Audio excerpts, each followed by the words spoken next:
বাংলাদেশে আর ক্ষমতা আসা সম্ভব না ইন্ডিয়ার সাথে গুটি করে। মুক্তিযুদ্ধের চেতনা মারাইলে বাংলাদেশে পাবলিকে ভোট দিবে না। যাই হোক, আরেকজন দেখেন, হাদিয়ার হাসিনার ছবি দিয়ে কইতেছে ডেভিল, শয়তান।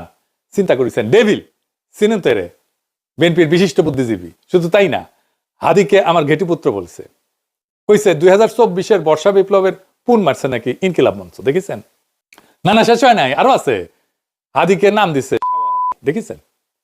এখন দেখবেন উই আবার কাইন্দা কেইটা শেষ হাদির জন্য। এবার দেখেন আরেক বিএনপি কনস্টেবল রাশেদ, সে দেখেন কি লিখেছে, দেখেন হাদিরে বাটপার বলতেছে, ভণ্ড বলতেছে, কারণ সে ভোটে দাঁড়াইছে। দেখেছেন? মানে কেউ ভোটে দাঁড়াইতে পারবে না, বিএনপির বিরুদ্ধে ভোটে দাঁড়াইলে সে ভণ্ড, সে বাটপার। শুধু তাই না, হাসনাতকেও সে ভণ্ড বলতেছে, বাটপার বলতেছে। মানে হাসনাতকেও খাইয়া দেওয়ার একটা পরিকল্পনা আছে বিএনপির লোকজনের। একটা জাউরা আছে বিএনপির নেতা ডাক্তারদের, দেখেন হাদিরে কি কইতেছে, গালিগালাজ। দেখেছেন তো? বিএনপি ক্রমাগত ঘৃণা উৎপাদন করে গেছে। আর এদের মাতবর বুড়া নেতা, তার কাছে আসি, মির্জা ফখরুল সাহেব। হ্যাঁ, দেখেন আগে ভিডিওটা শুন।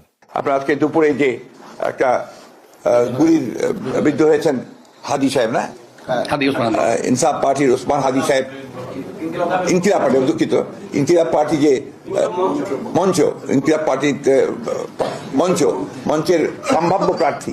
শুনেছেন? সে হাদির নামই জানে না, ইনকিলাব মঞ্চের নাম জানে না। আবার হাদি যখন গুলি খেয়েছে হাসপাতালে নিয়ে গেছে, ওটি মির্জা আব্বাস গেছে, তারে ভুয়া ভুয়া বলছে।